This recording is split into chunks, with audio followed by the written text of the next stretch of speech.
মোটরসাইকেলের ওপর নতুন করে প্রস্তাবিত অগ্রিম আয়কর বা এআইটি আরোপের আলোচনা সামনে আসতেই বাইকারদের মধ্যে উদ্বেগ বাড়তে শুরু করেছে।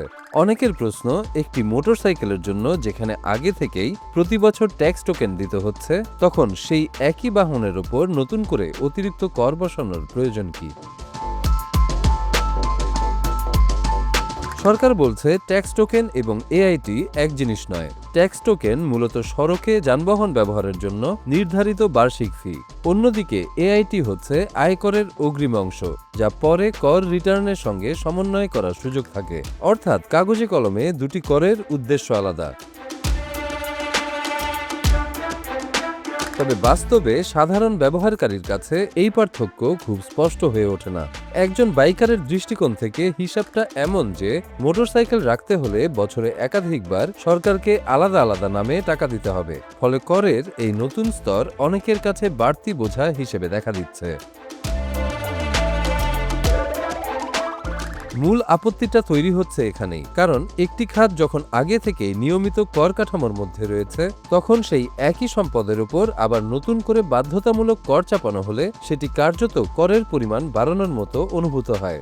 বিশেষ করে মোটরসাইকেলের মতো একটি প্রয়োজনীয় বাহনের ক্ষেত্রে এই অনুভূতি আরও বেশি তীব্র হয়ে ওঠে।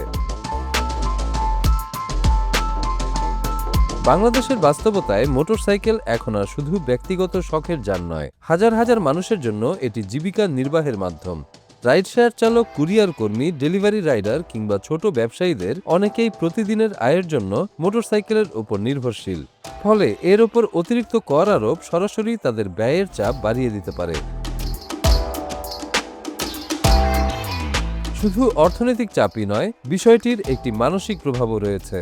অনেক বাইকারের কাছে নতুন এই এআইটি এমন অনুভূতি তৈরি করছে যে একই মোটরসাইকেলের জন্য বারবার কর দিতে হচ্ছে, কারণ তারা আগে থেকেই ট্যাক্স টোকেনের মাধ্যমে নিয়মিত কর পরিশোধ করছেন।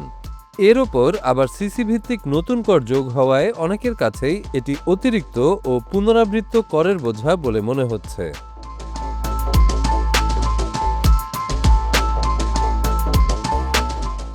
বিশেষজ্ঞদের একাংশ বলছেন, কর নীতি শুধু রাজস্ব বাড়ানোর দৃষ্টিকোণ থেকে দেখলে হবে না। একটি কর সাধারণ মানুষের কাছে কতটা গ্রহণযোগ্য সেটিও গুরুত্বপূর্ণ, কারণ কাগজে কলমে কোনো কর যৌক্তিক হলেও মানুষ যদি সেটিকে বাড়তি বোঝা হিসেবে অনুভব করে, তাহলে স্বাভাবিকভাবেই অসন্তোষ তৈরি হবে। আরেকটি বড় বিষয় হলো ন্যায্যতার প্রশ্ন।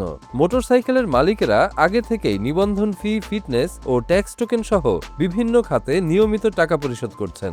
এরপর আবার নতুন করে এআইটি যোগ হলে অনেকের কাছেই এটি একই মোটরসাইকেলের উপর অতিরিক্ত করের চাপ হিসেবে মনে হচ্ছে।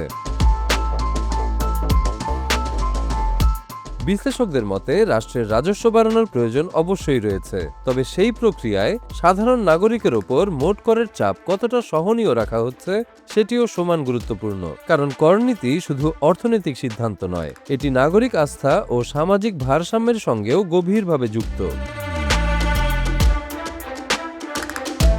এই বাস্তবতায় মোটরসাইকেলের ওপর নতুন এআইটি নিয়ে বিতর্ক দ্রুতই নীতিগত আলোচনার কেন্দ্রবিন্দুতে চলে আসছে। এখন দেখার বিষয়, সরকার রাজস্ব আদায়ের লক্ষ্য এবং সাধারণ মানুষের আর্থিক সক্ষমতার মধ্যে কী ধরনের ভারসাম্য তৈরি করতে পারে।